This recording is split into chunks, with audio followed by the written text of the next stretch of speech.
Hey, welcome to a brand new edition of the Rundown with Ramon. My name is Ramon Ray, publisher of zoneofgenius.com. All I ask is 30 minutes, give or take of your time, give me the top 10 things you need to know to build a better business or have a better life. Welcome to the Rundown with Ramon.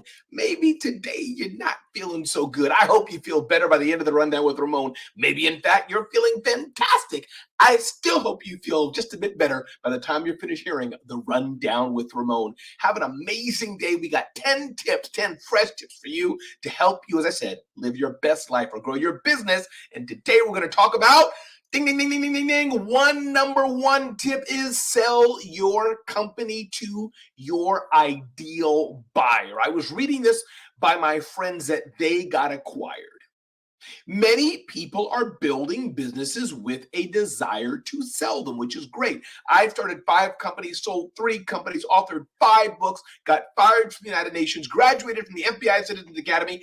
I could go on. So how in the world do you start a business and do your best to sell it to a buyer? And before I go on, let me just put a full stop and say something. Some people say, why would you want to sell a business? Probably not. You are not saying it, but I've heard some of this chitter chatter and talk. You'd want to sell a business to create massive generational wealth for future generations. You want to sell a business because somebody else can take that business and hopefully grow it bigger than you can. You want to sell a business, frankly, don't tell anybody, because you're just tired. You want to sell a business so that you can take that generational wealth, not just for your family, but for your community, to give it to others. So there's many reasons why you may want to build something. You put blood, sweat, and tears in it. You grow that baby, that you grow it to where you can. And somebody else says, you know what? We'll pay you 2 or 3 times or 15 times for the business you created. It's a beautiful, beautiful thing. It's okay to sell a business. You don't have to hold on to the business you created for life. So let's get with it. What are some things that you can do as you're looking to sell your company? So one thing they got acquired says, figure out what the person wants. This is important. It's just like going on a date or anything else you're doing in a relationship. What is it really that they want? What are they after? Why do they want to buy your business? Is it for some of the intellectual property you created? Is it because you have a certain base of customers? Is it because you have a certain geographic location? Is it for your customer list? Is it because the executive team you've established? Is it because you have the right systems and processes that they just don't have or don't want to get into? It could be any number of reasons, but you want to ask yourself this one question: why do they want to buy me? You find that out, you're asking a lot. Number 2, nail down what makes your company valuable. As I said, I've started 5 companies, sold 3 companies. What is it that makes your company valuable? One of the businesses I sold, the acquiring business, said, Ramon, you got website traffic already built in. We'd love to have that website traffic. Another company I sold to said, Ramon, you got a great brand. We love the brand you've created. We'll buy it and grow from there. So there's many different reasons to do many different things, but find out what's that one thing, maybe that 2 things that makes your company valuable. Number 3, create a list of potential buyers. Who is it in the ideal world that may be ripe to buy your company? Maybe it's a competitor within your space. Maybe it's a client, an advertiser, or a partner. Maybe, in fact, it's a bigger company that you've been working with but didn't know that they were on the hunt to buy your company. This is the Rundown with Ramon. My name is Ramon Ray, and I hope you're enjoying the top 10 things you need to know to build your business or even have a better life. Did you like that tip? DM me on Instagram. Let me know you heard this on the Rundown with Ramon, and let me know I can serve you. Let me know what other tips you have for me. Send me your best tips on the Rundown with Ramon. Ding, ding, ding, ding, ding, ding, ding. Tip number 2, how to look wealthy. Now, this gave me some pause. I'm like, how to look wealthy. I don't know if I want to look wealthy. But lo and behold, looking at our friends at Business Insider, there's some subtle, quiet symbols of wealth that are trending. Now, I'm not in that category. I don't see myself as a wealthy person. I see myself as your average Joe, as it were. But some of you may want to have a little bling, bling, bling, bling, bling. Some of you may want to look a certain way. So I thought to share a few of these things, what luxury means in this frame of time. So instead of Lululemon craze, there's a new brand called Aloe, which I'm seeing a cool hat here. Hey, who knows? That's becoming the new thing. The scent of Baccarat Rogue 540. That's what the taste masters are saying. The older your watch, the better, people are saying. The it handbags this year are sophisticated chic and just a little bit different. Is this any of this resonating with you? I'm seeing here there's some interesting clothes that you don't have to have just for hikes, a name that I can't even pronounce. Designer jewelry by Anita Co. I could go on down this list. Skincare routines will involve New Face Trinity Plus devices. Listen, there's a lot of things you can do, it looks like, if you want to look wealthy. I can't stop here. The same goes for Augustinus Batter products. I don't even know what this is. It looks like some moisturizer and cream. I don't know. Does this turn you on? Does this make you want to look wealthy? Does this kind of get you excited? Is this kind of like what you may want to or not do? I thought that was interesting when I saw the headline. It's not quite business-ish, but what do we promise you in the Rundown with Ramon to help you in your personal life? Maybe this didn't help you so much, but at least now you know. Ding, ding, ding, ding, ding, ding, ding on the Rundown with Ramon. What's item number 3? What happens to internet-connected devices when their manufacturers go bust, when they go kaput? Writes the Wall Street Journal. I thought this was very interesting, written by Nicole Jewin. And she talks about how she's bought products before, the company went out of business, whatever. But I want to take it further than this. You bought an internet connected bike, you bought your fancy watch, you bought your fancy digital clock that has your kids' pictures on it, whatever, hanging on your wall. What happens when you lose internet connectivity? Or even worse, what happens when that company goes out of business and is gone? It's one thing if I bought this nice little cup here, right, for my friends at Traffic Sales and Profit. I bought a cup and the company goes out of business. I still have the cup.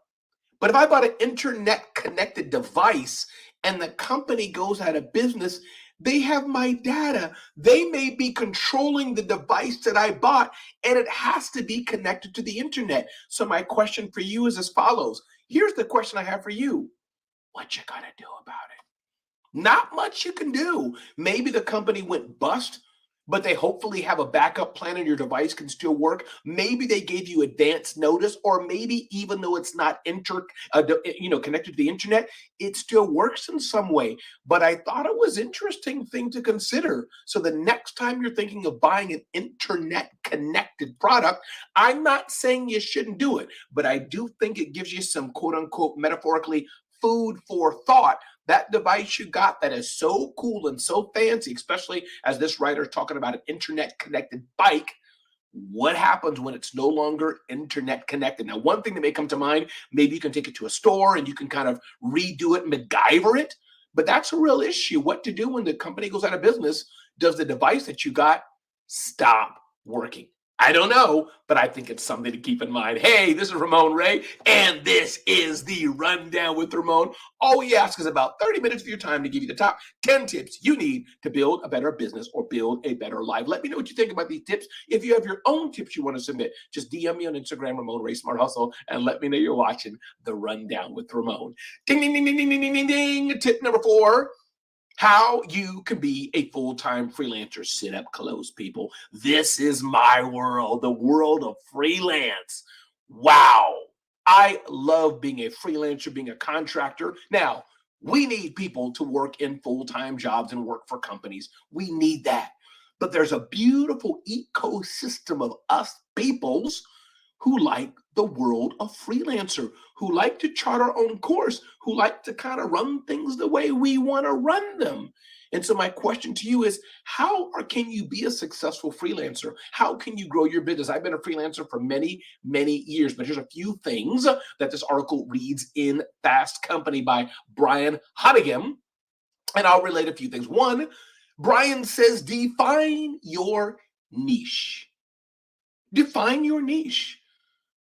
What kind of freelancer do you want to be? My friend Jeffrey Shaw has an amazing book out. Jeffrey Shaw, which you should get that book.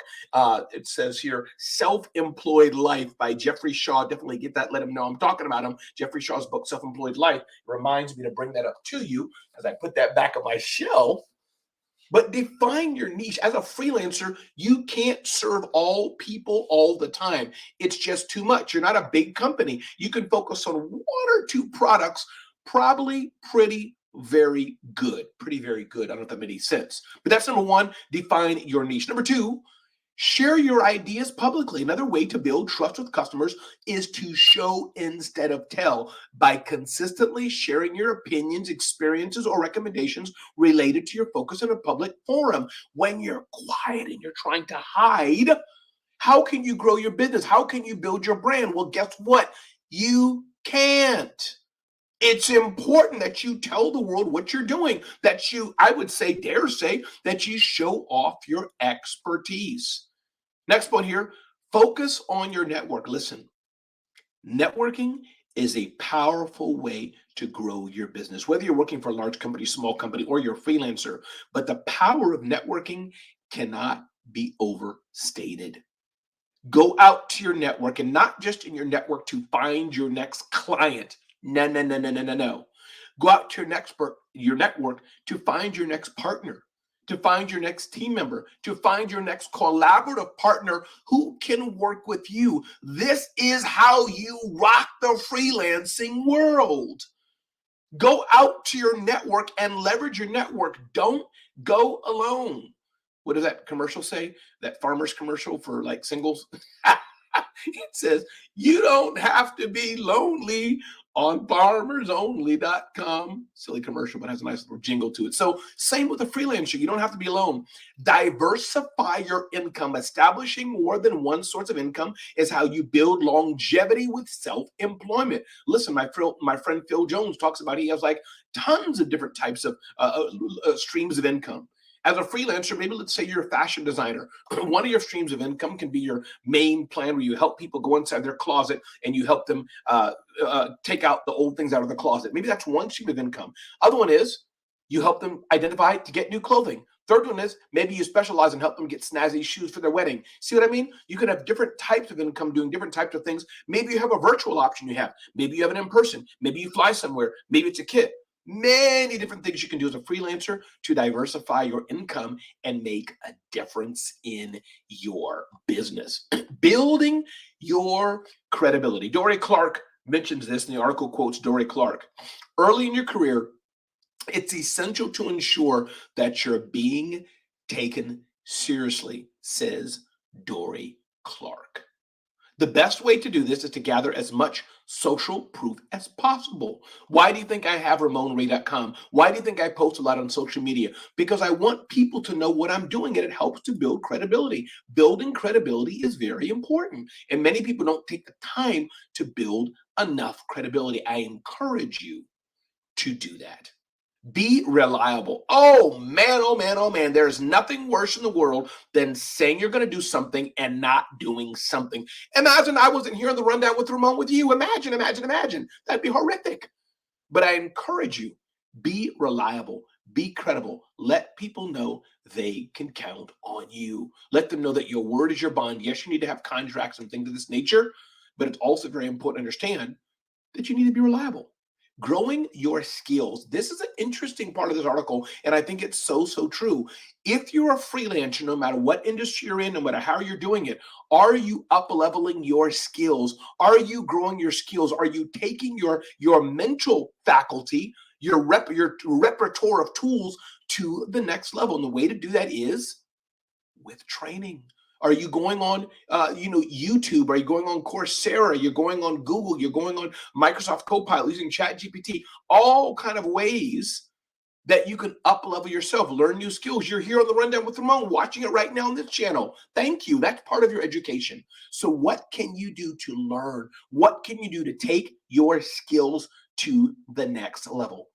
We're in a fast moving world here, fast moving world.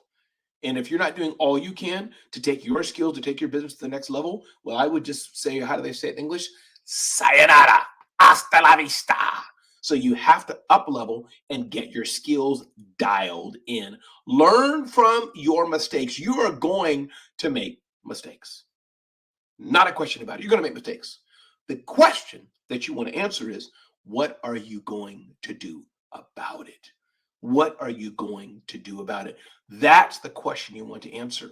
What will you do about the mistakes that inevitably are going to be made? What are you going to do about it? All right, let's see what else is here going on freelancer. Prioritize what brings you joy. I like this a lot.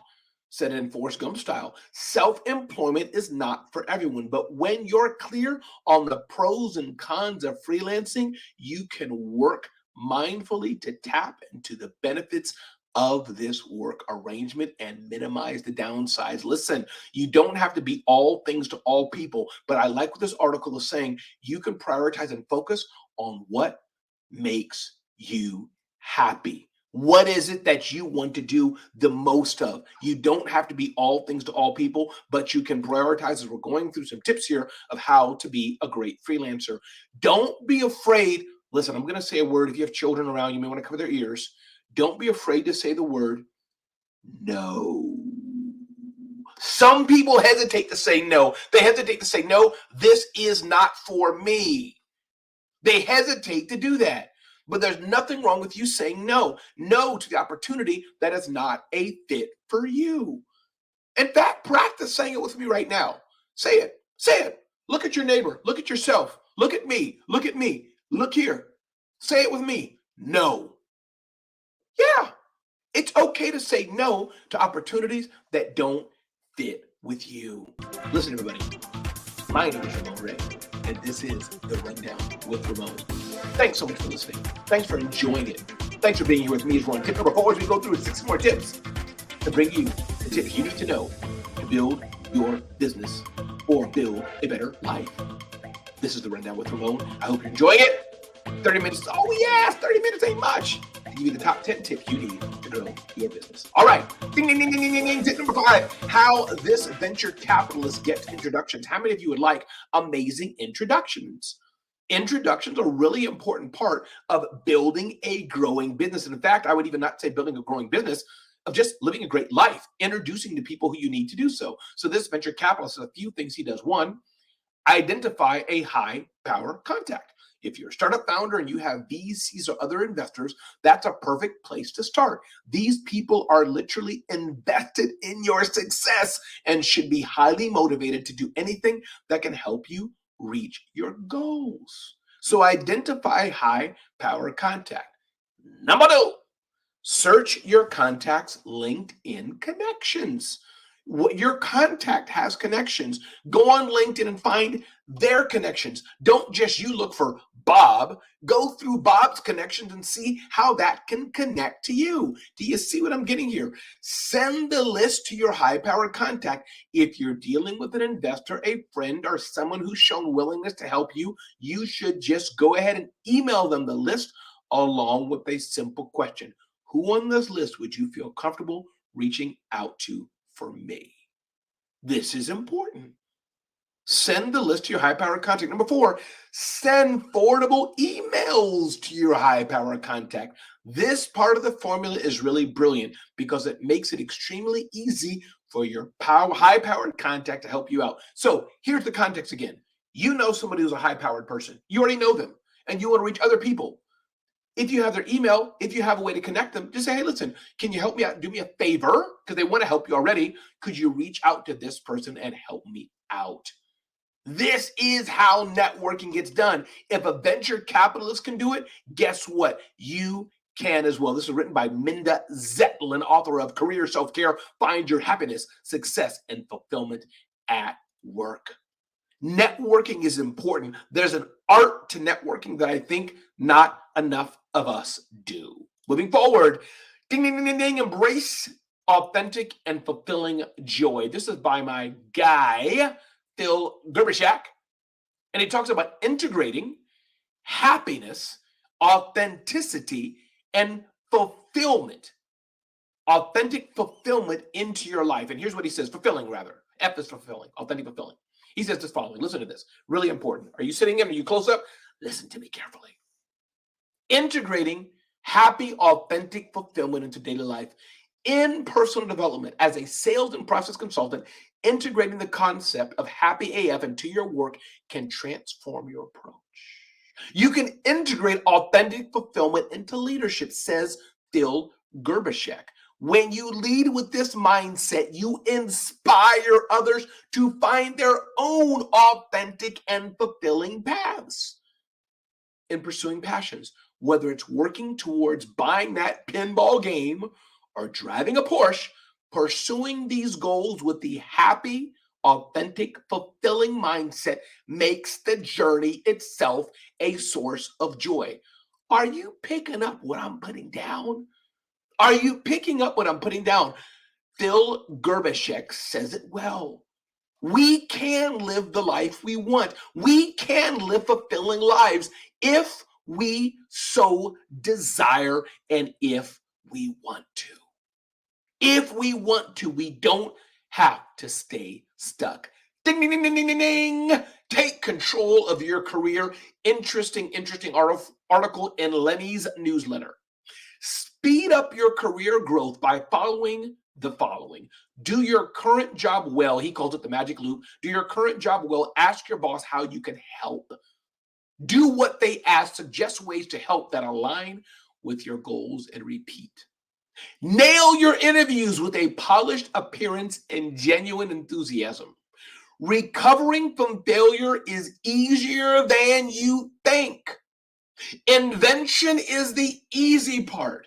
The expression and execution of an idea is much more difficult. Being right is good, but being quick is necessary. Amazon can ship fast and stay ahead of the competition because they prioritize speed, even if that means that once in a while they get wrong because they have great customer service. True leaders should actively work to challenge their assumptions. Keeping an open mind and demonstrating the ability to change your beliefs broadens your perspective, leading to faster and better decision making. Listen, people. Careers are important. Making money is important, but we don't have to let our careers go like yachts in the wind without a motor. I don't know if that makes any sense, but you get what I mean. We don't have to let our careers just flow and ebb randomly. We can take control of our careers and live the lives that we want. It's important to keep in mind. Ding, ding, ding, ding, ding. Number 8, how to improve one-on-one meetings. I'm curious, if you like one-on-one meetings, DM me on Instagram and put like one-on-one. I'm curious. If you don't like one-on-one meetings, put like something like don't one. Just curious. One-on-one meetings can be a pain, but how can you do this well? One, the meeting need not last long. Bosses should set aside about 25 minutes a week or 50 minutes every 2 weeks, says Rolger Berg, who's the author of Glad We Met, The Art and Science of One-on-One Meetings. Meeting more than once a week can make workers feel micromanaged, and nobody wants to feel micromanaged. So as you have these one-on-one meetings with your boss, communicate with your boss to let him or her know how they can be effective. Good one-on-ones can make you happier. Getting it right mattered because good one-on-ones could drive employee satisfaction, engagement, even the workers' happiness in life. What's the point here? You should have one-on-one meetings with your boss. It's important to communicate. But it's also very important to understand that you want to live the life you want. You want to live the life you want, and you don't want to have the meetings being a cause of dysfunction in your business, in your work environment. This is what you don't want. Ding, ding, ding, ding, ding, ding. Renting clothes is no longer cool. There's a crop of businesses, Rent the Runway, Stitch Fix, and others that were renting clothes in these big mega warehouses. studies show, stats show, the economy shows, whatever, I guess they're kind of going down. Both companies are struggling to convince Americans to make monthly payments, says the Wall Street Journal article. Listen, everything ebbs and flows. Our subscriber base didn't decline because of an uncertain economic backdrop, but because we didn't have the right inventory levels for our customers, says Rent the Runway executive Jennifer Hyman in an interview. Consumers initially embraced paying for a subscription to rent designer clothes for the office and special events, but subscribers could also avoid stores by having a box of stuff. However, more than 3 years after COVID, those things change. Bottom line, lesson learned for all of us, the business model you started with may not always be the business model you end up with. Ding, ding, ding, ding, ding, ding, ding. Last tip here on the Rundown with Ramon. Again, all we ask is 30 minutes of your time to give the top 10 tips you need to know to build your best life. My friend Seth Godin always gets it right, or at least always causes us to think. Here's what he says. Everyone wants to be connected, but we hesitate to be the connector. Everyone wants to be trusted, but we hesitate to trust. And everyone wants to be respected, but we often fail to offer our respect. Ooh, Seth Godin hit the nail on the head. Listen, everybody, my name is Ramon Ray, and this is the Rundown with Ramon. I hope you had a great time. I hope you learned something. I hope it was something that was useful for you to help you live your best life or grow your business. This is the Rundown with Ramon. My name is Ramon Ray, publisher of zoneofgenius.com. Thank you so much for watching. Go out and make a difference today. Go out and make a difference in somebody else's life. Let them know that they need you and that you need them and that they're special. Be blessed. Have a great day. Thanks for listening to the Rundown.